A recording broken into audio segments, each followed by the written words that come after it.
100টি টাকা পুরস্কার করেছে। আপনারা আশীর্বাদ করবেন এই টাকা যেন গোবিন্দ সেবায় লেগে যায়নি। তাই গৌর হরি বল, হরি বল, হরি বল।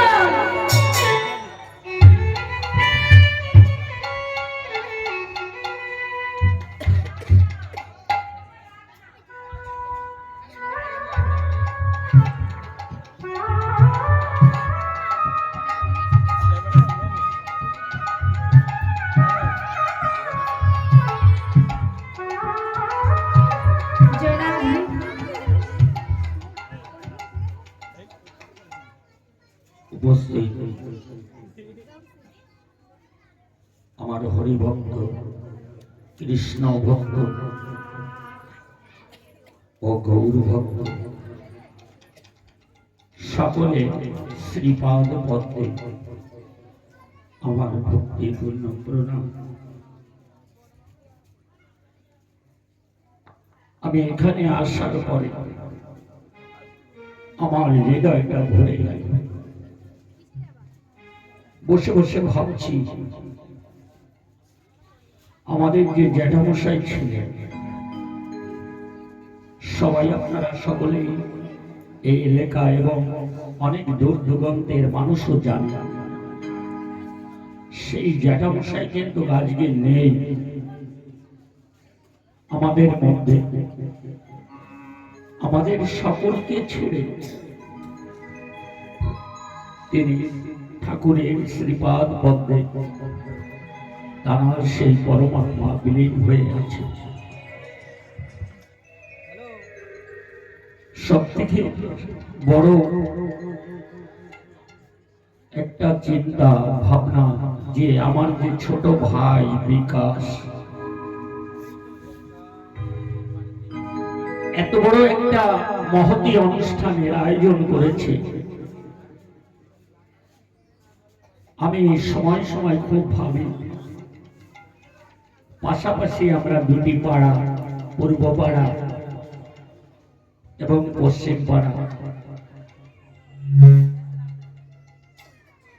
এই সকলে মিলে এই মহতী অনুষ্ঠান, কিন্তু এর মূলে কিন্তু আমার সেই বিকাশ ভাই। আমি কখনো ভাবনার ভিতরে আনতে পারি না।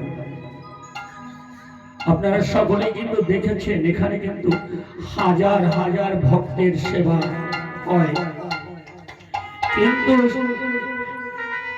এই বিকাশ ভাই এর কিন্তু কিছু নেই।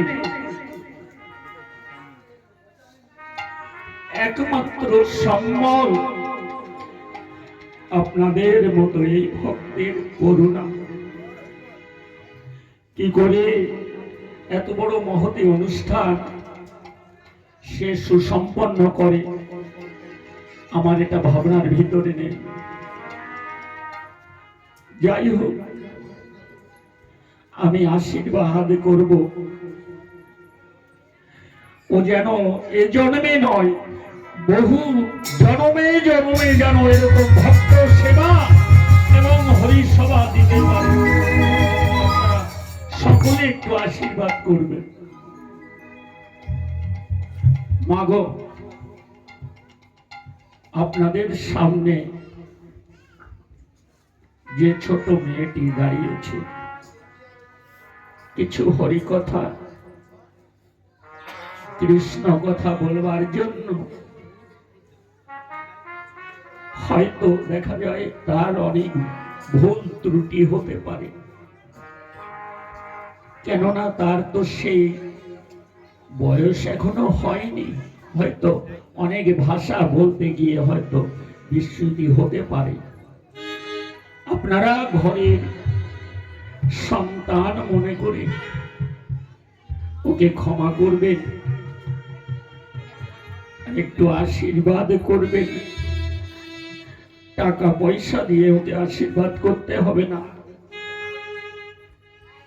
ও যেন আপনাদের মতো এরকম ভক্ত মাঝে গিয়ে হরিনাম কৃষ্ণ নাম ও যেন শোনাতে পারে, এই আশীর্বাদ করবে। যাক, আমি বেশি কথা বলবো না, আমার এই গ্রামে আমার একটা দাদা নারায়ণ বদ্দ লাবণীর গানে সন্তুষ্ট হয়ে 20টা টাকা আমার কাছে দিয়ে বলল যে এই টাকাটা ওর কাছে পৌঁছে দিও, এবং দাদা যে মনের বাসনা নিয়ে ঠাকুরের কাছে এই 20টা টাকা দিয়েছে, ঠাকুর যেন দাদার মনের বাসনা পূর্ণ করে। এবং লাবণী ঠাকুর দাদা ওর সঙ্গে আবার 50 টাকা দিল। আমি আশীর্বাদ করি তুমি অনেক বড় হয়ে অনেক বড় হও, ভক্তের মাঝে এরকম কৃষ্ণ নাম হরি নাম তুমি শোনাবে। জয় রাধে। ওমা, সবকিছু ভালো লাগছে, এটা কিন্তু পৌষ মাস নয়, মাঘ মাসও নয়, কিন্তু দেখতে পাচ্ছি কেমন যেন সে পৌষ মাঘ মাসের মতো জড়ো হয়ে যাচ্ছে। একটু মাঝে মাঝে ওকে একটু উৎসাহিত করবে উলুর ধ্বনি, হরির ধ্বনি দিয়ে। জয় জয় শ্যাম